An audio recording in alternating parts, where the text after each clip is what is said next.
আমি যতদিন আছি আপনাদেরকে খালি উৎসাহিত করবো, সামাজিক ব্যবসা করেন, যা ব্যবসা করেন, টাকা পয়সা করেন, অসুবিধা নেই, পাশে একটা সামাজিক ব্যবসা করেন। কি জন্য করবেন? আপনার গ্রাম, আপনার থানা, আপনার উপজেলা, সেখানে মানুষের খাবার পানির যদি অভাব থাকে, আপনি একটা কাজ করবেন যাতে খাবার পানি মানুষে পায়, বিশুদ্ধ পানি পায়, চিকিৎসার সুযোগ পায়। সরকারের উপরে কেন ভরসা করে বসে থাকেন আর তার গালিগালাজ করেন? কিচ্ছু করে না। আপনি কি তার চাইতে কম? সেটাই আমার প্রশ্ন। কি আসে যায়? আমার এলাকার যতটুকু আপনি ইচ্ছা করেন, আপনার গ্রামে করতে পারেন, আপনার উপজেলায় করতে পারেন, আপনার জেলায় করতে, ভিন্ন জেলায়ও করতে পারেন, যেখানে আপনার ব্যবসা আছে, যেখানে আপনি কাজ করেন। সামাজিক ব্যবসাটা কি? এমন ব্যবসা যে স্বনির্ভরশীল, নিজের টাকায় নিজে চলতে পারে, কিন্তু তার থেকে কোনো মুনাফা আমি চাই না। এটুকুই শুধু ব্যবসা। অন্য ব্যবসাতে আমি মুনাফা চাই, এই ব্যবসাতে আমি মুনাফা চাই না। আমি বিনিয়োগ করি, আমি আমার টাকা ফেরতও নিয়ে আসতে পারি, কিন্তু সে নিজের টাকায় নিজে চলবে।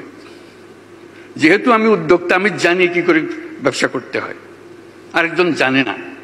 সে সরকারি কর্মচারী, সে গিয়ে যে কাজ করে সেটা আমার পছন্দ হয় না, কাজে আমি নিজের মতো করে করব, আনন্দ পাবো। যখন বাড়ি যাব, যখন আমার এলাকায় যাব, দেখবো যে হ্যাঁ, তারা স্বাস্থ্যসেবা পাচ্ছে, একটা কিছু যেটা আপনার পছন্দ হয়।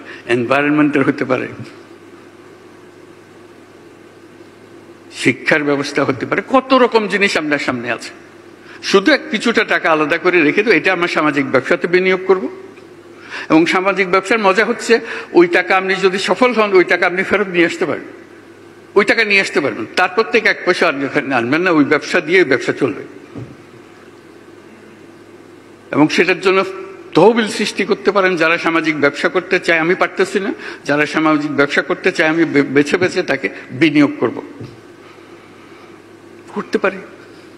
কাজে এই একটা জিনিস, ওই যে আমার পুরনো পেশার জিনিস বলতে থাকবো, যারা শোনেন শুনবেন, আমারও ভালো লাগবে যদি করতে পারি।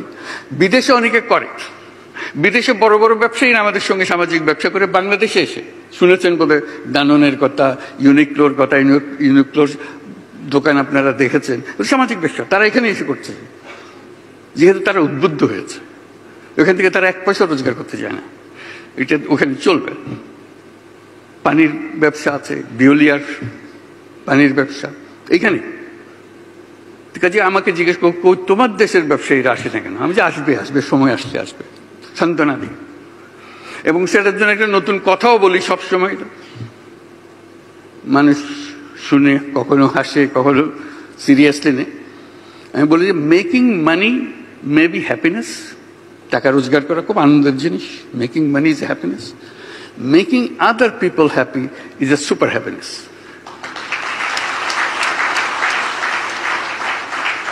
এর চেয়ে বড় আনন্দ মানুষের আর কিছু হতে পারে না। তো সেই দিকে আপনাদেরকে দৃষ্টি আকর্ষণ করব। কিন্তু মূল লক্ষ্য, যে কটা দিন আমরা একসঙ্গে কাজ করতে পারি,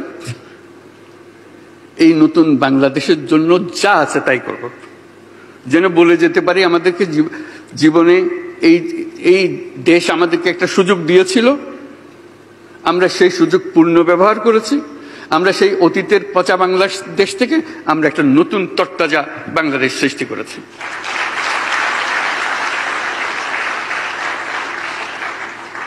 এবং এটা আমরা পারি, এটা কোনো গল্প না, কল্পকাহিনী না।